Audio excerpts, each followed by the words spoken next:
ayaa booqday masaajid kale oo muslimiinta tirada yar ee ku nool dalka China ay ku cibaadaystaan. Booqashada madaxda dalka China ee masaajidada muslimiintu ku cibaadaystaan ayaa soo jiidatay warbaahinta dunida, wuxuuna madaxweynuhu safka hore salaada galay muslimiintii ku tukanaysay masaajidka isagoo qabsaday sujuud isla markaana muslimiinta kula cibaadaystay masaajidka. Booqashada madaxweynaha iyo xubnaha la socday ayay ku soo dhaweeyeen muslimiinta ku nool dalka China masaajidka Ilaahay, waxaana yaqiinsaday in cudurka sida weyn u saameeyay dalkiisa ee coronavirus uu yahay ciqaab xagga Allah uga timi, jawaabna u ah dhibaatadii lagu hayay muslimiinta ku dhaqan dalka China oo hadda ka hor loo diiday in si xor ah ugu cibaadaystaan masaajidada dalka China. Madaxweynaha dalka China waxa uu markii kadib muslimiinta ka codsaday inay u duceeyaan inuu Ilaahay ka dulqaado dhibaatada haysata dalkiisa ee uu ku saliday xanuunka coronavirus, inuu Ilaahay ka dulqaado dalweynaha China. Madaxweynaha China ayaa sidaasi ka bariyay in muslimiintu ugu duceeyaan dadkiisa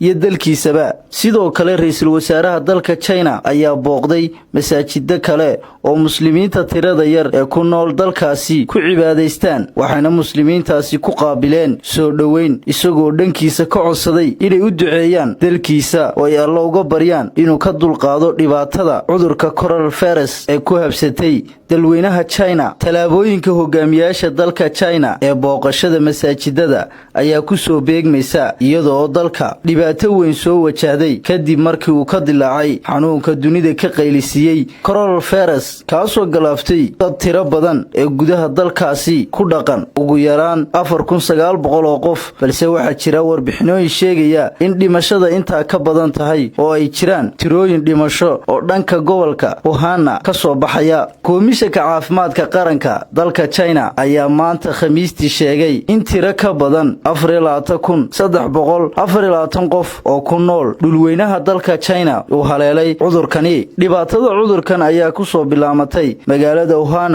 oo ah caasimadda gobolka Hebei, isla markaana ah magaalo ganacsi dunidu ku xidhan tahay oo ganacsi leh, isla markaana ganacsiga China dunida la wadaagta xudinna u ah waxyaabaha China ugu badan ee laga qaato. Ganacsiga uu China la lahaa dunida inteeda kale iyadoo ay wadamo badani joojiyeen gebi ahaanba in duulimaadada dhanka cirka iyo gaadiidka badeecadaha qaada ee badda mara sida maraakiibta iyo dooyuhu uga yimaadaan dunida kale. Cawil Muuse Xasan, Cawil Jaafi, Telefishinka Caalamiga Badda Cas 24.